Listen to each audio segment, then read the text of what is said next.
Tomorrow, we will have more celebrities speaking out on this controversial topic of where the money is going as our investigation continues. Mary? Thank you, Mark. While O'Reilly claims stars wouldn't appear on his show, a representative for Amy Brenneman tells ET that O'Reilly wanted to talk to his client about celebrity fundraising in general and never mentioned the telethon. And coming up next on ET, an eye-opening look at George Clooney with Julia Roberts. The new photos. Which one smoked marijuana? And what George said that made Julia blush. Story. Peter Viles with her story. Hours after the attacks, when the commuter trains pulled into Norwalk, Connecticut on that terrible night in September, there were 9 missing from Norwalk, 9 who never made it home. One was Ron Gilligan, husband, father of 3, Little League coach. The telephone rang and I answered the phone, and it was my 17-year-old daughter. She was hysterical. I really couldn't understand what she was saying. She just kept screaming, "My dad, my dad." And I said, "Ashley, what's the problem? What's the matter?" And she said, "Turn the TV on." So I dropped the phone, I ran in, and I turned the TV on, and there's a plane sticking out of my husband's building. So ended a romantic adventure that began 18 years ago when Ron and Liz Gilligan came to America from England. And so began a hellish and humbling journey for this mother of 3. I am a very proud person. I don't relish of having to apply for charity and all of those things. I've never had to do it in my life. And so it was very hard. Harder than she could have known, because all that generosity, those benefit concerts, the outpouring to the Red Cross, has only resulted in a confusing maze of red tape, bewildering to a young widow. It's very frustrating. I feel angry because the information to access all these charities is not filtering down clearly to the families. The United Way, if you contact them, they pass you again to the Red Cross. So it's kind of like you get passed around.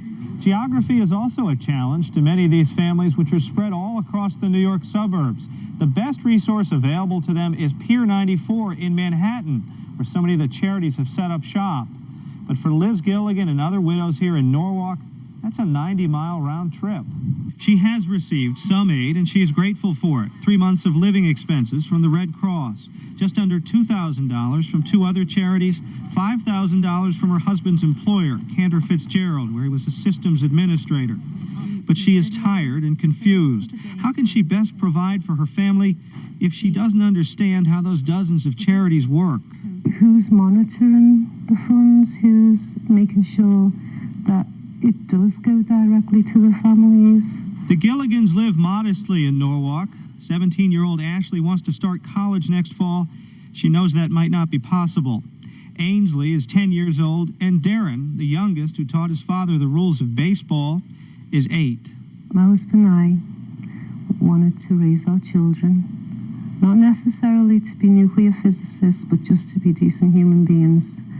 And what keeps me going is that it's now my sole role to do that, and I'm not going to let him down. What is so difficult for these families is that they are still mourning. Many still in an emotional state of shock from having witnessed the murder of their loved ones on television, and they are just not ready for struggling over charity money. Luke? We talked with Dr. Bernadine Healy here. We have talked with the head of the September 11th Fund. That's a story that I think they need to hear, don't you?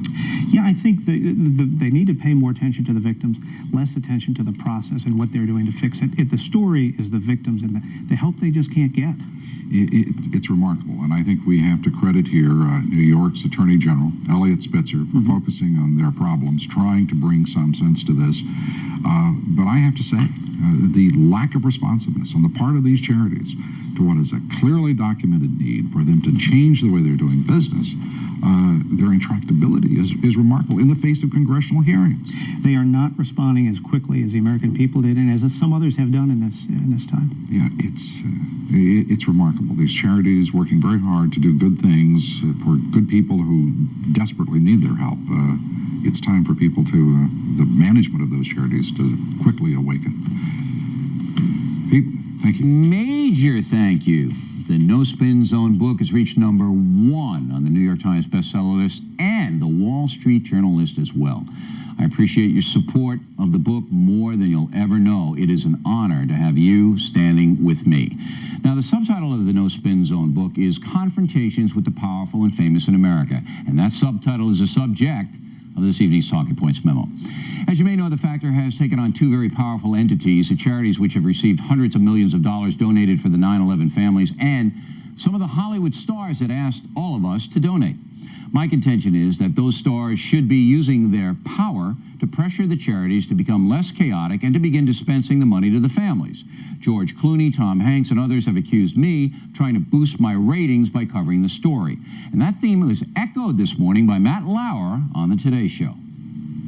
Some of the celebrities are concerned, and I think Tom Hanks said it also, that you're raising this issue not because of there's some great goodness in your heart, but because you're getting great publicity. And let's face it, you've been everywhere talking about this. That's not true. I've been everywhere talking about my book, okay, which is #1 on the New York Times list, has nothing to do with this. But so you're talking... Tom Hanks comes out, and here's another stunningly misinformed man, all right, and says, it's a sweep stunt. That's what he says. We don't have sweeps But in you have cable. ratings. But you have, so it doesn't have It doesn't matter. We were doing this 6 weeks ago. It's not like we all of a sudden discovered it. And we took 3 weeks before we broke any of it. We interviewed the family. You know how I got onto this story? 29 people in my town on Long Island were killed. Were killed. Those people came to me. They trust me. And they said, you know, we're seeing all this money. We're not seeing anything. Nobody's getting in touch with us. So you're doing it for the families? Yeah. Okay. Is it not a little disingenuous, though? When we booked you for this show, you know what your publicist, we won't call that person a pinhead publicist. Do you know what the publicist told our producer? Mention the book. Yeah. Bill will not appear on the show unless you show the book. Well, that's publicists do.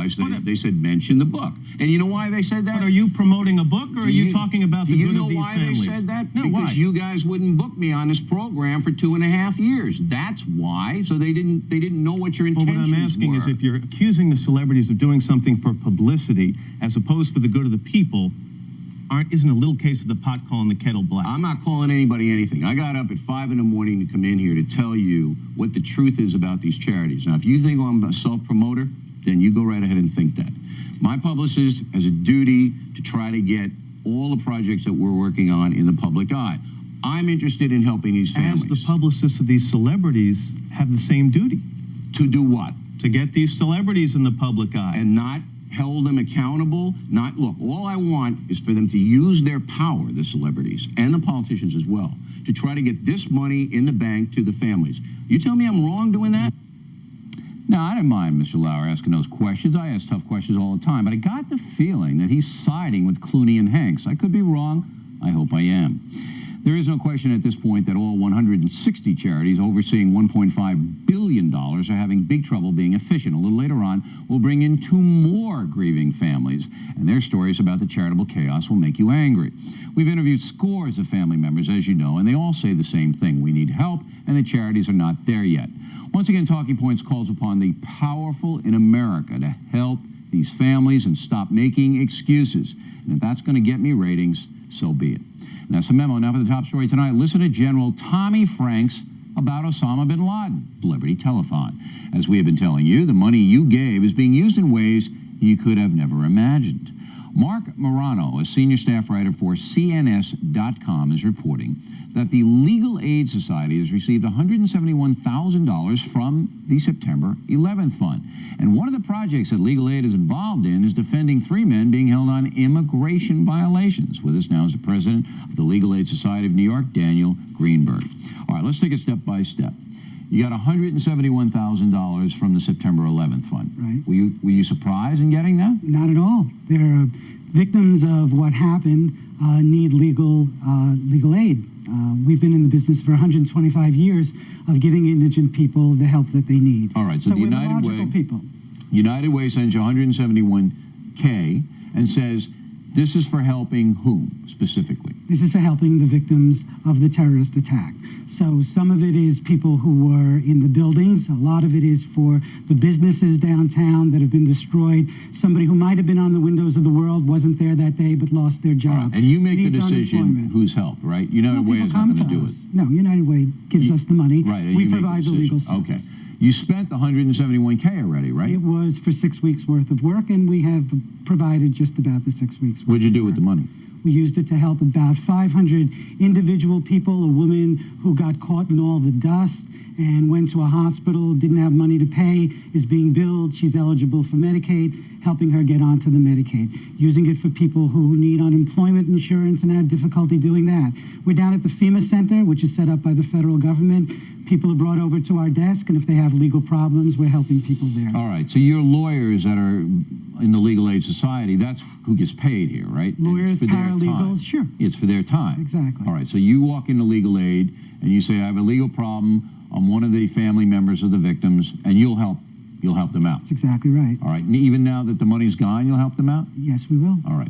The controversy Do you that... want the telephone number so that people who need our help Can we can do we'll that? put it up on a screen, all Let's right? do We'll that. put it up on a screen. Anybody who needs help and who's You don't have to been a say it. victim of We'll put it up on a screen. That's great.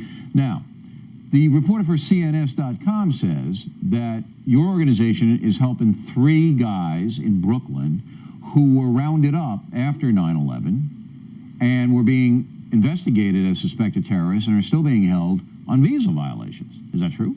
Well, we have an immigration unit. We have had it for a very long time, and people who are picked up on immigration violations Right. are people who we interview, and we decide whether or not to look at their case. And you're helping 3 of these guys. As of this point, one of the cases that we had has been adjusted, and that's... All right, but you helped 3 of these guys. We looked at 3 cases. All right, you got 3 of them. Now, That's right.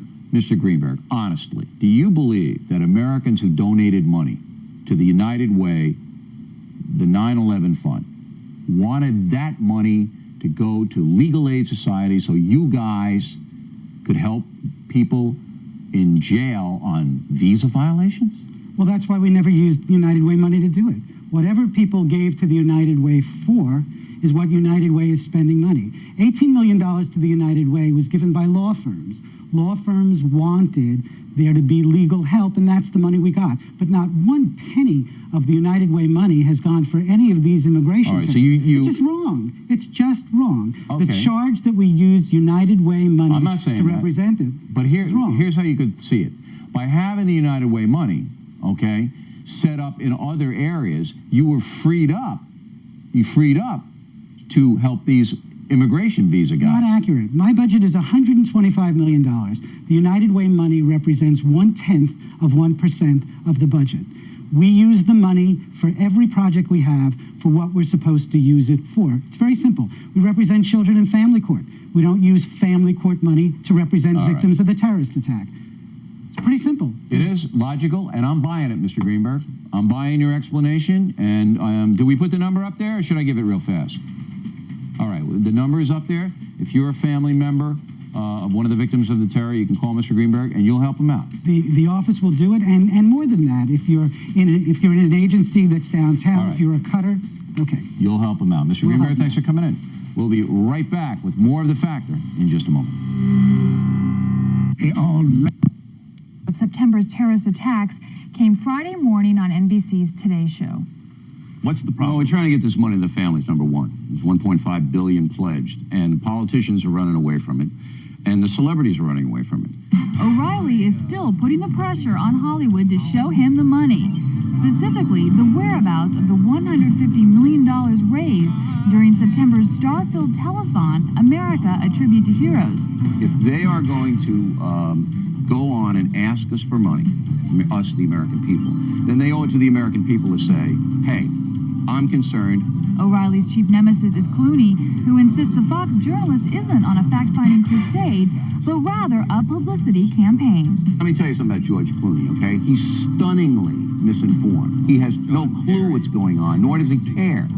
Referee Matt Lauer did note, however, that O'Reilly is on a promotional tour for his new book. Do you know what the publicist told our producer? Mention the book. Yeah, Bill will not appear on the show unless you show the book well. Still, O'Reilly insists his interests lie with the families of those killed on September 11th. George Clooney is misinformed, all right? And so is Tom Hanks.